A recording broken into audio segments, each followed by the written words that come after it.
Chapter 6 Digital Liberty. Andy was tossing and turning in his bed. He was surrounded by Chinese men holding bamboo poles, and one pulled out a stick of dynamite, and that's when Andy woke quick out of bed. He looked around worried. He then put his head in his hands and realized it was a dream. Red also had a dream. His dream was an Indian that kept walking up and down the aisle. Every time the Indian passed by, the Indian would look at Red in the eyes with a haunting stare. The Indian didn't say a word. He just had to stare.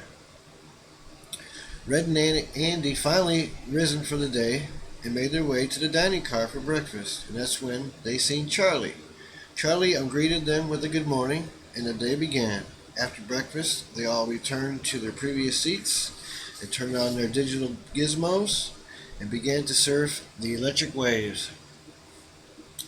The country needs high-speed railways. In fact, the country needs to revamp its existing and long-forgotten railway system.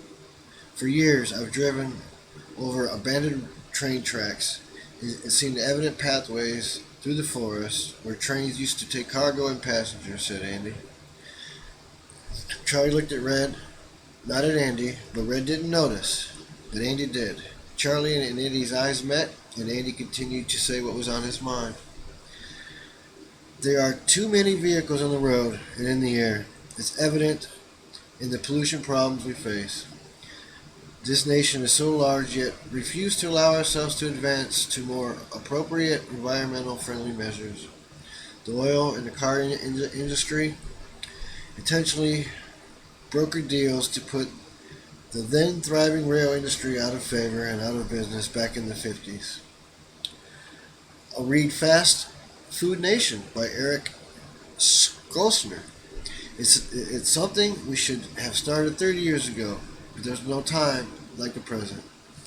I really believe this country is going down, down, down, down. People are out of work, prices are going up, especially gas. For what? I think it's time to get on the ball and stop relying so heavily on an auto industry that obviously is controlled too heavily by the oil industry, said Andy. The passenger rail system now hasn't turned a profit in 30 years. Why would this be any different? Asked Red. There's no comparison when looking at air travel, which is expensive and tedious. A 40-minute plane flight includes at least an hour of prep time, an hour of standing around, and about an hour of waiting in a plane to actually fly. Time and money both lose to rail. Car travel is slow, 8 hours of driving, expensive, all the gas, and stressful. Having high-speed rail would be a game changer. Not only would this help solve the environmental issues we are suffering from, but also help the economical crisis by creating new jobs while creating a new cost-effective way to travel, said Andy.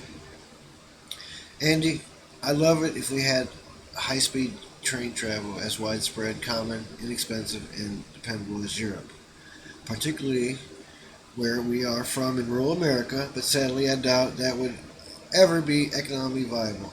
Also, we have to think about how much less important travel actually is today's techno world. Fewer and fewer tasks must be done in person, instead can be done electronically and digitally, except our new work, said Red. Then he continued, but it's also costly to upkeep with increasing prices to upkeep these rail systems. Nonsense, Red, it's nonsense, exclaimed Andy. Andy, America is falling behind in healthcare and our infrastructure is crumbling, said Red. Red, ask this question in 7 years, when there is no more oil to fuel the millions of cars we all drive. Look, Red, there is a jackass with a Hummer, Andy pointed out the window. Everything in our life is based on oil and oil products. Even the food we grow is fertilized by natural gas and fertilizers because the soil is fried. How long will it take for people to wake up and see we cannot keep going forward addicted to oil from nations who hate us? If you really love this country, you would see that and do what you can to help, said Andy. And he shouts at the driver in the Hummer as he passes by, I hope your Hummer still runs when the shit hits the fan, or you can find parts, buddy. And then he started to laugh. Charlie then spoke up and said, "Be not ashamed of looking at successful systems in other countries that work quite well." Red looked at his Nook and said, "If it ain't broke, don't fix it." "Wow, Red, I didn't even have a clue you thought like this," said Andy. "I don't, Andy. These are There are other issues that need fixed first," proclaimed Red and continued. "I feel at last we are turning a corner and heading as a nation in the right direction. Red, we need work here. I'm positive the unemployed would work some kind of deal out to some kind of shares after high-speed rail is built. They need something. They need a great sense of worth, Red. Hello? They want to make batteries," said Andy. "Is high-speed trains expensive?" "Yes," Charlie explained. "It's very costly to build. There is no question about that. But that's an investment in the country's assets that will last decades. It's normal to finance such projects by everybody that will use these assets, which are your generation and the next couple of generations. Is the high-speed train profitable? The answer is yes. Why is it profitable? For several reasons. High-speed train is so convenient, comfortable, and cheap, and therefore very popular. Also, the government subsidizes part of the cost, the same way the government subsidizes car travels by paying for road construction and maintenance. What's so convenient about high-speed train? It brings you from a city center to another city center. I am not writing off this idea, just questioning its true value for America's needs," Red said, and leaned forward with a whispering tone. "Plus, I like messing around with Andy," and smiled at Charlie. Red then said, "Buy the president and everyone a Lionel train and save us $450 billion." And Red laughed and continued. "Infrastructures in the U.S. are crumbling because of lack of investments for years. 50 years ago, the U.S. were far behind in terms of public infrastructures compared to Europe. Today, the U.S. are at least 15 years behind."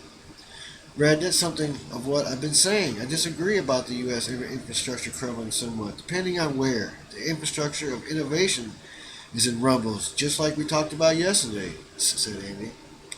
Charlie interrupted and said, "The thing is, a high-speed train line is an asset that will cost money during the construction phase, but that will also generate revenue over a large period of time. This country is so used that it has an opportunity to create a whole new industry without thousands of high-paid jobs to design and build these lines. It's really surprising for me that people are not convinced about the benefits of high-speed train, knowing the history of the country. France recently won a contract to build such a line in Argentina. Do we, the United States, want to be a leader in that industry as well?" asked Andy. "I see the benefits," Red answered. "Andy, I'm just not convinced it will work the way it works for other countries, Andy," said Red. "I'm not eliminating us ever getting it. It would create jobs and it would be a booming industry. Just not government owned on my dime. The government is the only entity with the power to build, to bridge the gaps in between states in any reasonable amount of time. Speed is an issue, and this economy private investment just isn't going to flow fast enough. Unless the poets invest in this, also Andy, all big cities would have to do is import cheap grain from Brazil, build a handful more nuclear power plants, and they wouldn't even miss us.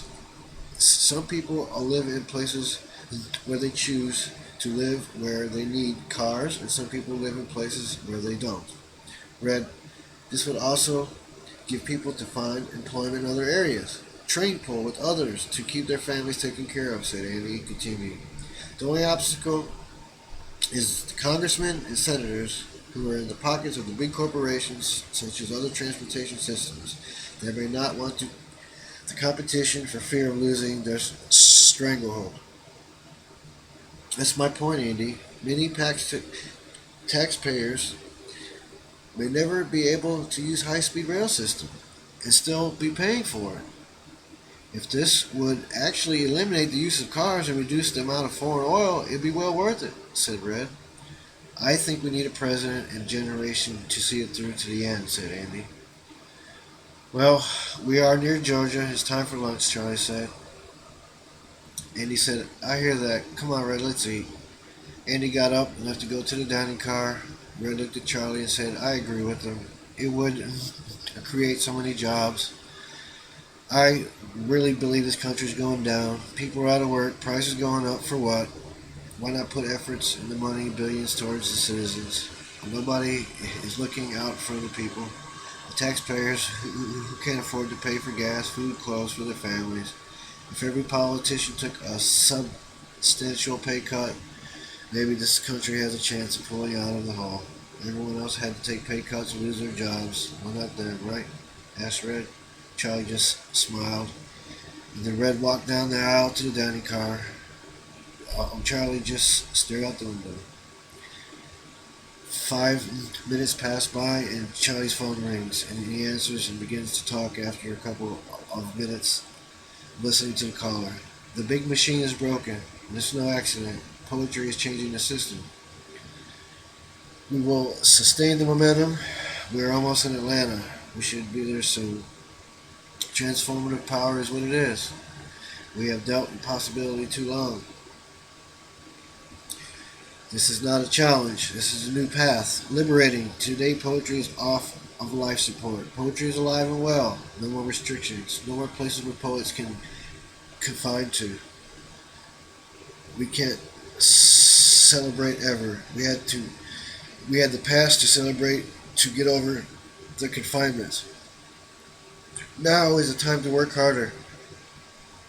Connection to connection everywhere. No more sit back and enjoy. It's get up and employ. Oh, they're going to get a memoir, all right. More like a generational tattoo. Political and complex isn't even a speck of what's to come of this. Tell Robin, oh, we are going to stimulate, all right. And yes, Red and Andy are great. You couldn't have done better. The muse, mother's milk is flowing more than ever.